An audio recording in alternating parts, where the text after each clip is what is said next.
Hi class, my name is PJ, and I did my presentation on Carl Jung. To start off, Jung had a rough childhood and experienced lots of death. His father was not a good father figure either, and on top of that, his mother seemed to have bipolar disorder. His mother's behavior actually caused him to lose trust in women as a kid. As a child, Jung was a loner and had no friends, so he carved a doll out of wood and made that into his friend. Due to all this chaos in his life, with his parents and having no friends, he tuned out of the real world and into his dreams and fantasies. His autobiography was actually called Memories, Dreams, and Reflections. Jung had a father-son-like relationship with Freud, but it was short-lived because their ideas didn't align. He also had a severe neurotic episode that lasted for several years. It caused him to be suicidal, and he kept a revolver next to his bed, just in case. He also had nightmares of violence and blood, which he recorded in his book called The Red Book. He also had several affairs with his patients, and one was even going on with his wife's knowledge. At the top in this picture is one of Jung's former patients, Sabrina Spielrein. Below that, on the bottom right hand corner of the picture, is Jung sitting next to Freud in the middle. Next to that is a picture of the Red Book, which contains Jung's recorded dreams. Jung actually viewed women as odd in his childhood due to his mother, but I think that he actually found them very fascinating and interesting, which is why he had so many female patients in the first place. I think that these two quotes by Jung solidify this argument. The first one is that everything is the other way around with women. The second quote by Jung is, "The feminine mind is the earth waiting for the seed." These two quotes show mixed feelings for women, but I don't think that he hates women. Jung disagreed with Freud that the libido is all sexual energy. Rather, he said that it's a mix of general life energy and psychic energy as well. Jung used physics to explain psychic energy, such as the principle of opposites, which states that psychic energy is created by the conflict between opposing wishes or feelings. Next, Jung talks about the ego and how it's at the center of consciousness, and it deals with all the day-to-day activities, including feeling and thinking. The ego is also our awareness of ourselves. Jung also brings out the idea of extroverts and introverts. Extroverts are social, outgoing people, and introverts usually are shy and they repress their feelings and emotions as well. This slide is just a reflection slide with some of my opinions and inputs on Jung's ideas, such as the libido and mental attitudes. Due to the different kinds of introverts and extroverts, Jung proposed 4 psychological functions which refer to different and opposing ways of dealing with both the external world and the internal world. The 4 functions are in pairs and include sensing, intuiting, thinking, and feeling. Next, Jung proposed 8 psychological types. These psychological types were based on the interaction between the mental attitudes of extroversion or introversion and the psychological function, which we just talked about. This picture is actually a great example of psychological types. As you can see, it has to do with the interaction between the mental attitudes of extroverted or introverted with the psychological functions of sensing, intuiting, thinking, or feeling. Next, Jung talks about the personal unconscious, which is like a reservoir of material that we don't want in our brains anymore. It could be because it's hurtful or disturbing or bad memories or whatever the case may be. Our brain just does not want it anymore, so we suppress it. The personal unconscious is actually like a filing cabinet that stores all these memories and suppressed materials. And as we keep piling more and more materials and memories into our brain, we actually organize them into complexes, which are like memories or emotions or whatever it may be, that are grouped around a common theme. Jung then proposes the idea of a collective unconscious, which he states was the least accessible part of the psyche, containing inherited experiences from generations ago, even from our pre-human ancestors. However, the evidence that Jung used to support this came from mythical and real ancient cultures, as well as his dreams and fantasies, so there really is no leverage. The last aspect of personality proposed by Jung was the idea of archetypes. Archetypes are images of inherited experiences in the collective conscious, which reveal recurring themes. Major archetypes include the persona, the anima and animus, the shadow, and the self.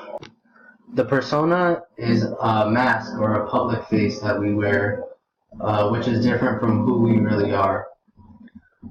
This mask is worn at work, at school, wherever Jung thinks it would help you be successful. The anima is the feminine characteristics of the male personality, and its counterpart, the animus, is the masculine characteristics of the female personality. The shadow is the dark side of the personality, which contains basic primitive animal instincts. And the self represents unity and integration of the entire personality. Next, Jung talks about the development of the personality. The personality is determined by what we hope to be, what we have been in the past, and by what happened to us. Jung also stated that personalities develop and grow throughout life. In childhood, your ego develops and you can distinguish yourself from someone else. Next, you are focused on extroversion in young adulthood, which is like getting an education, getting a career, and starting a family. Then in the middle age, you're focused on introversion, which is like spirituality and looking for an answer within yourself. According to Jung, everybody has just one true personality, which cannot be changed because it takes years to develop and is based off the events and experiences we have in our life. However, our behaviors, emotions, and beliefs are all subject to change, which do not interfere with your true personality. Jung actually practiced Christianity at a young age. He viewed religion in a positive light and sometimes referred to it in his practices. Jung prescribed a higher spiritual experience to alcoholics, which stressed the need for religion in order to combat the bad habit. The idea of individuation also involves becoming more spiritual. When it came down to the importance of infancy, Jung actually did not go too far in depth with it. I think this is because his own childhood was not so great. Instead of focusing on infancy, I think Jung focused on individuation because you're able to grow later in life. If infancy is said to be important, then there could be no room to grow, and your experiences in infancy will always manifest throughout your entire life. But individuation is the idea of fully developing oneself, and it can be achieved through confronting the unconscious, dethroning the persona, or accepting the dark side. Carl Jung's ideas are interesting because they've held their value for all these years, and they're still applicable to my life. They're also interesting because of the idea of a collective unconscious, which makes me more aware of my own psyche and how it functions. My case study is centered around a person that we can call Jeff. Jeff has been working in a company for the past 10 years and is not passionate about what he does anymore. Jeff has also been having extreme mood swings, bad anxiety, and is not getting any sleep. The lack of sleep caused him to take up drinking, which led to alcoholism. As a result, Jeff's symptoms have gotten worse, and he is now getting nightmares and dreams. I think Jung would start by telling patient Jeff that the persona archetype that he wears to work has become dominant in his life outside of work. By allowing this persona to dominate outside of work, Jeff starts to believe he is truly happy and is satisfied with life. Now, this is causing Jeff to mask his real, true personality, which causes other aspects of the personality to not develop properly. Jung would diagnose Jeff with a condition called inflation of the persona because Jeff's ego has identified with a fake persona instead of his genuine nature. The next thing that Jung would do is a symptom analysis, which connects the patient's reported symptoms to free associations they are having with that symptom to find relief for it. First, Jung would ask patient Jeff what he is doing or thinking of that creates anxiety in his mind. Jung would associate the anxiety Jeff is having with the dull and draining job that Jeff has to wake up for every morning, which would mean that the cause of anxiety has to do with his job.